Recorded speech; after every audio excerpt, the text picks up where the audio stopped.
Well, hello, everyone. My name is Tamara Houston, and I'd like to welcome you to today's Water Resources Dashboard Learning Seminar on Historical Observations. This learning session will be recorded and placed on the Water Resources Dashboard as a button underneath the tools discussed today. The link to the dashboard will be provided at the end of this session.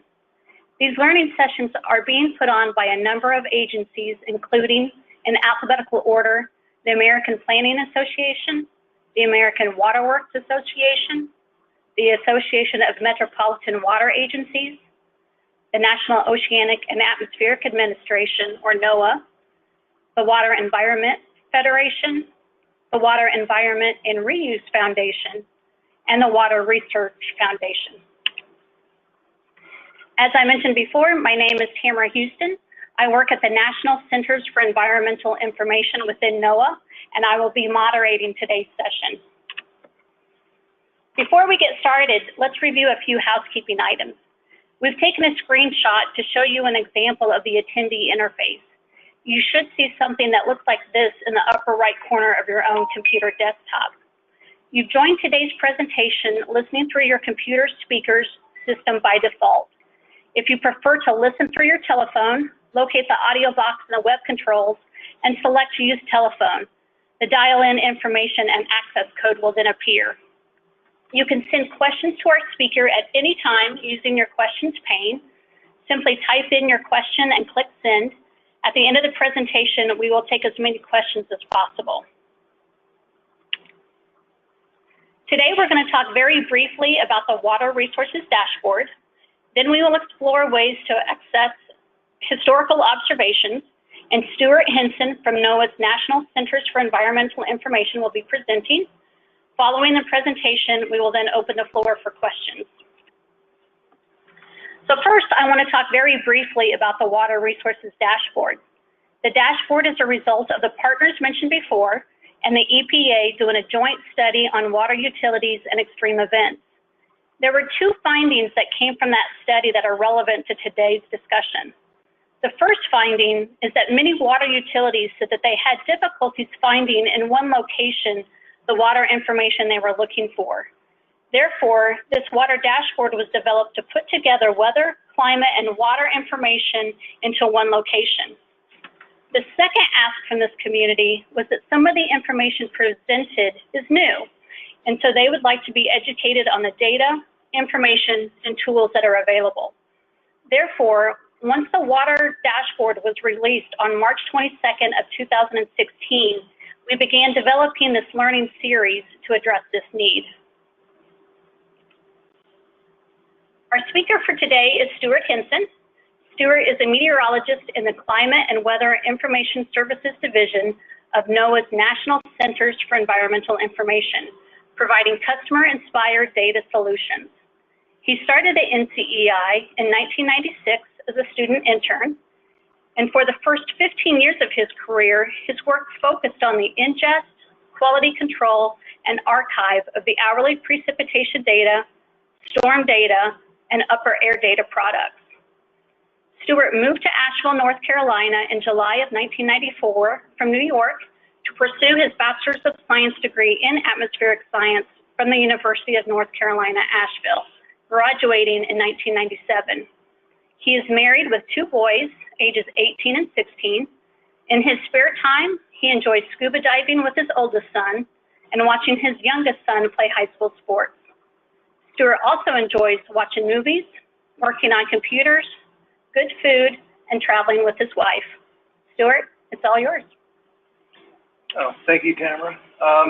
Today, thank you for joining us today. And I just want to say today we are going to be discussing many of the available ways that you can access NCEI's precipitation data. There are quite a few old ways, several new ways, and there are even a few that are under development, which we might be able to discuss in brief. Starting off with precipitation data, we do have cooperative weather observations going back into the 1800s. Cooperative observers are people who take observations once per day using an 8-inch rain gauge, usually at about 7 or 8 in the morning. Some of our observers are midnight to midnight observers. As of right now, the spatial density of the network seems to be getting smaller. Hopefully they'll work on that by implementing additional automated gauges. The Fisher-Porter network was deployed in the 40s. It was a universal weighing rain gauge that recorded its data on a paper punch tape as well as the cylinder with the trace charts.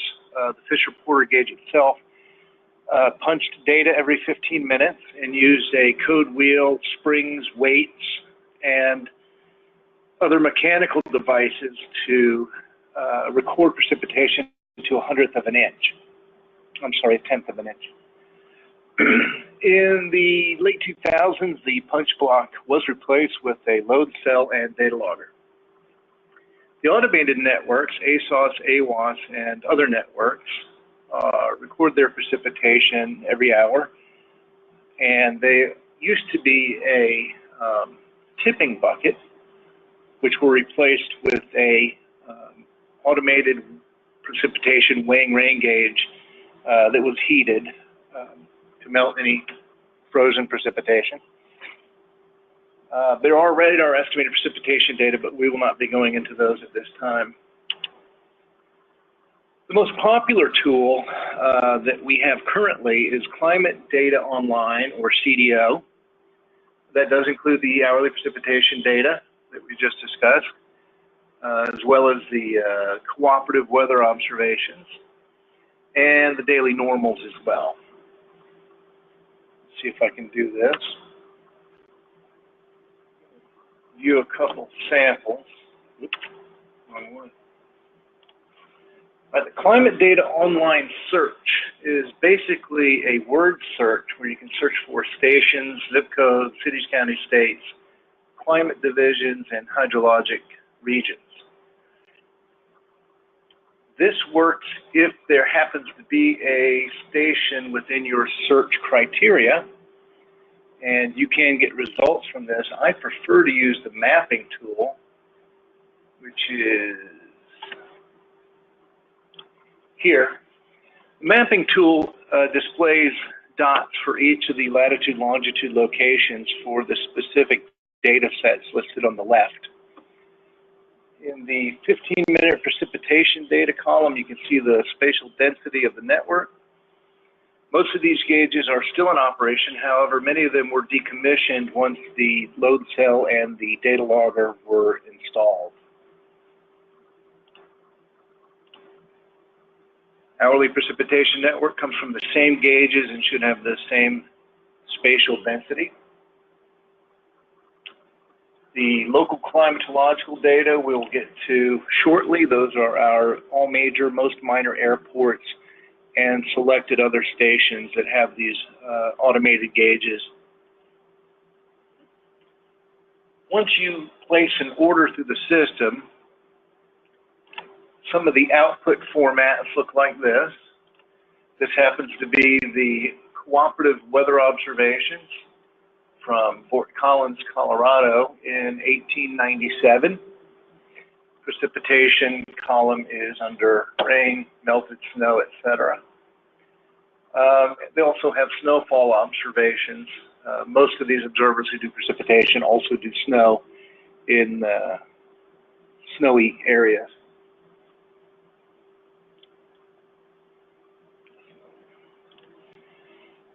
The CSV output from the 15-minute precipitation data does end in December of 2013. The ingest and quality control and archive of the punch block data software was antiquated, and they have replaced it with a newer software, which we will go over in a moment. This is a sample output from Greeley, Colorado, January of 2013. Well, I think it's all of 2013. Yeah. Was going too far. This would be the precipitation gauge values, the weight of the water in the bucket, and the precipitation amounts would be under QPCP, and these are taken from the differences in the gauge. bucket values as they increase. There are some QC applied to this data where spikes and oscillations have been filtered out. Monthly normal data can also be obtained from the CDO output. I'll make this bigger so you can see it. The monthly normals contain your temperature data, cooling and heating degree days, and mean number of days meeting certain criteria. You can see here. Scrolling down, you get your precipitation normals.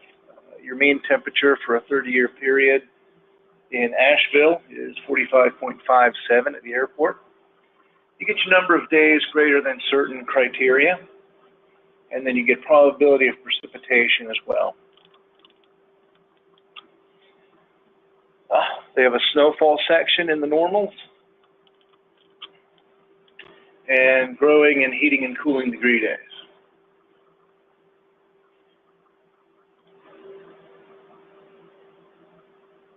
Which one? That's it. It is. Okay. I showed the map tool. I highly recommend you try it out, and I'll give you these links at the end, or you can copy them from the last page of the presentation. I use it exclusively because it shows me where these stations are located. Hourly precipitation data.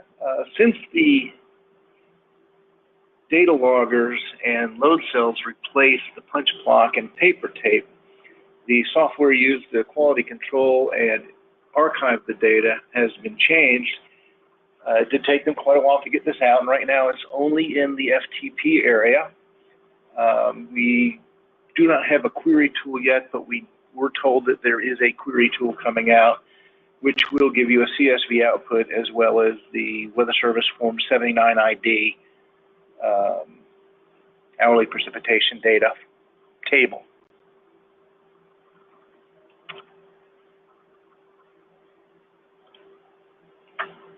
Okay, this should have been on the previous one, but this is the Global Historical Climatology Network Daily Observations FTP site.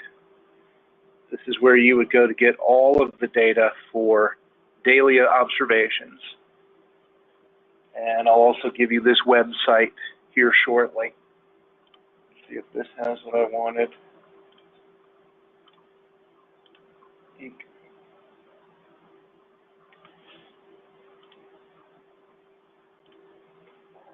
All right, the FTP site. Of course, it's not where I need it.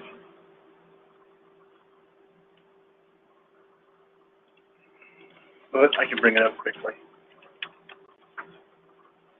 The new HPD data are located in the HPD directory under Auto, Z1, Data, All. There are individual files for each station. USC down here would represent United States Co-op Network, followed by the co-op ID number. So 043402 would be this one. And these stations are since January of 2014. I do believe they may or may not plan on going back and reproducing some of the older data.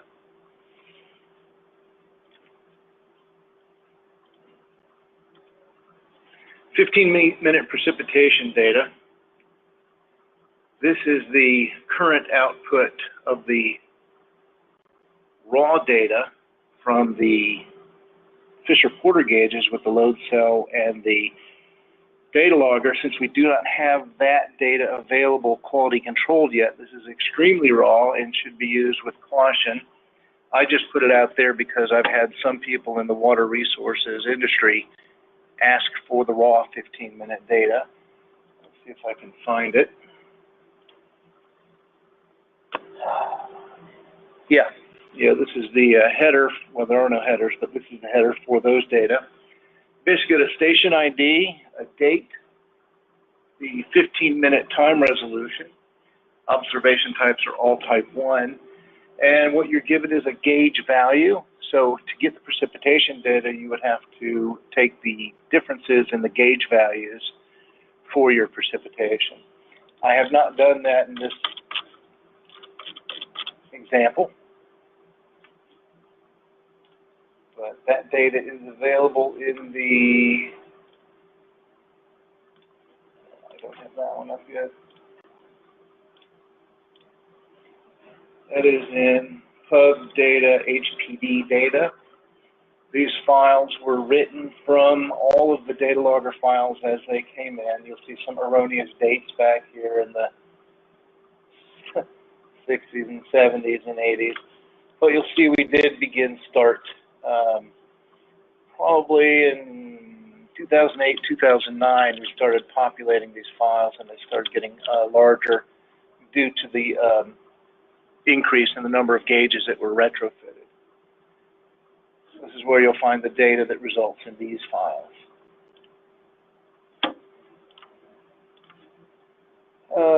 You will have to filter out the data spikes and oscillations from the raw data, raw 15-minute data.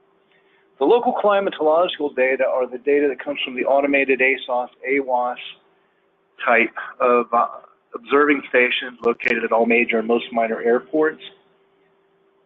They are in PDF and CSV output types. I have a sample of each. There is no way to pull out only the hourly observations until after you've made your request through the system.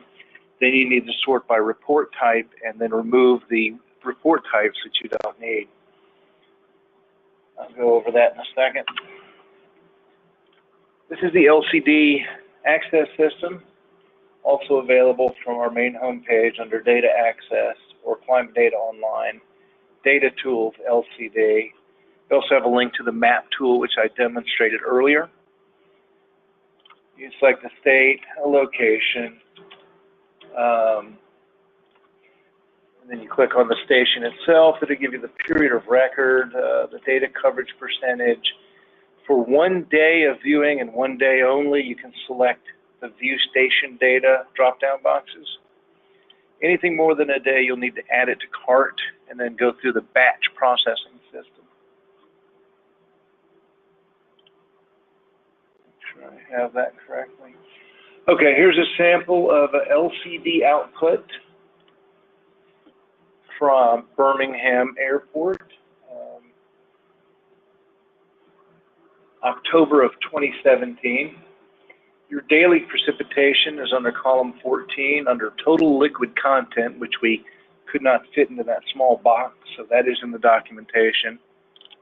Your second page has your hourly observations, which include both the FM15 hourly observations as well as the FM16 special observations, or species. Busy month. There is an HPD table at the bottom.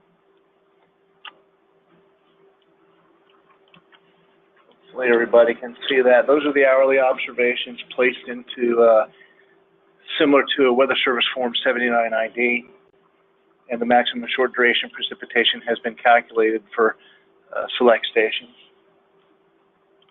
The CSV output from the system currently has, I believe, 58 available element types, and there is no way to, let's be hung up. There we go. There's hourly precipitations over here. I'll try to get that back in a moment. Oh, there it went. Your element types are listed at the top.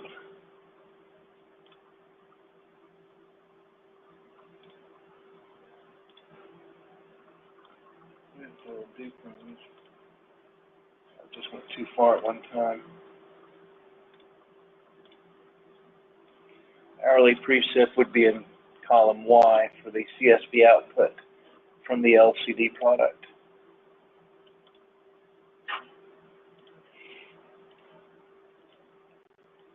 I'm sure I covered everything there, yeah. The new data set that they're working on is called Hourly Global. These are going to replace the LCD data The data set's called Integrated Surface Data, and it is available through FTP access. I'll give you that link at the end as well as demonstrate it. And they do have a CSV output. And I'm going to pull that one up. This is the FTP site access for the hourly global data beginning in 1901. And scrolling down to the current year, was last updated November 9th at 1:46 this morning. So it is updated every day. If I click on this link, it will take a while to populate the station list because it is global. So I'm not going to do it. I'll let you test that when you get a chance.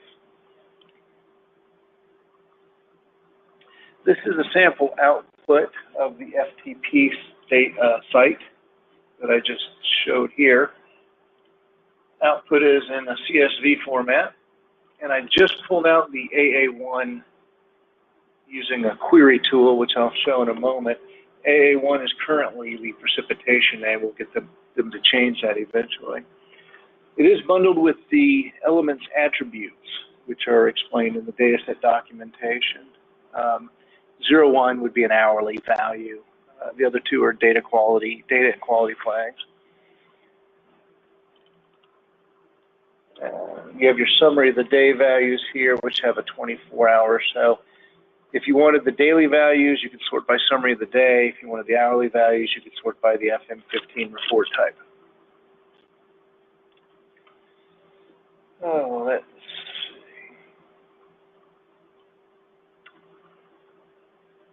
These are the raw 15-minute data from before. And I believe that might be it. A lot of the links that I have clicked on, I had preloaded, so these are the links in one page. And if you'd like to, at any time, test these out and look at the FTP sites and use the query tools to access your data. I did have one more I wanted to show you, which is the new query access tool, which is called Access UI or Common Access. And this is what the current web developers have designed to replace some of the older CDO access tools, especially CDO version 1. I'm not going to demonstrate it, but you can put your what and where in here, and you can use a map and a tool to draw your box. Close. Close. Close. And I believe that is all I have. Thank you. Thank you, Stuart. At this point, we're going to open it up for questions. You can use the question pane in your web controls on the right of your screen to ask Stuart questions. Simply type in your question and click send. And we have already received one question, Stuart, so if you want to step back one slide.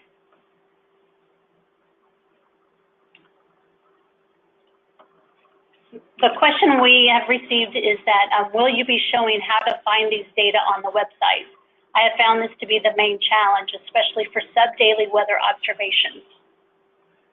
Yes, there are many ways to get these sub-daily weather observations. The first one that I recommend at this time is the CSV output from the LCD. These are located at all major and most minor airports. I don't know about your spatial density or what your particular needs are. The other way is if you're a programming type and you want to grab the raw data, this is the 15-minute raw precip data that has not yet been quality controlled or archived. The new hourly precipitation data are the data from the same data logger load cell combinations as the Fisher-Porter network, and they are available in the FTP only at this time. The CDO map tool and the CDO search, those specific 15-minute precip and hourly observations end on December 31st, 2013, because that's when they stopped adding these data to the DSI 3240 and 3260 data sets. I don't know if I answered your question. If not, I'll give you my contact information. And you can give this one a shot too. This is the new Integrated Surface Data Hourly Global Data Set. It's currently under development. And it is the LCD data, which are your airport data. If you have an additional question, please email me or call me. I'll give my information out at the end.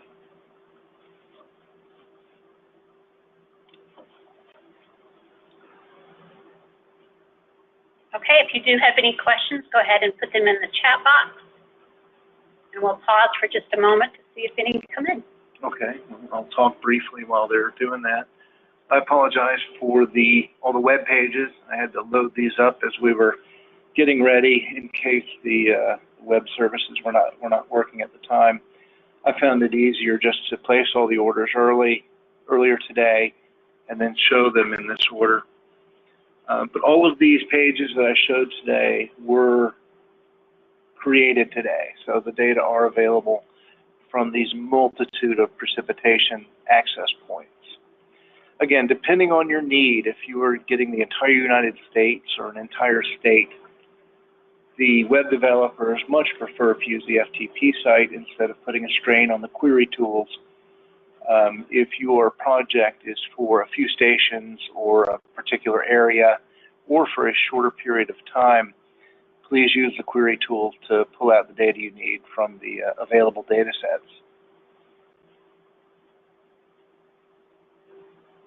Okay, well, not seeing any other questions. I can't believe it was that easy. Come on, you guys must have a question or two. I gotta close this.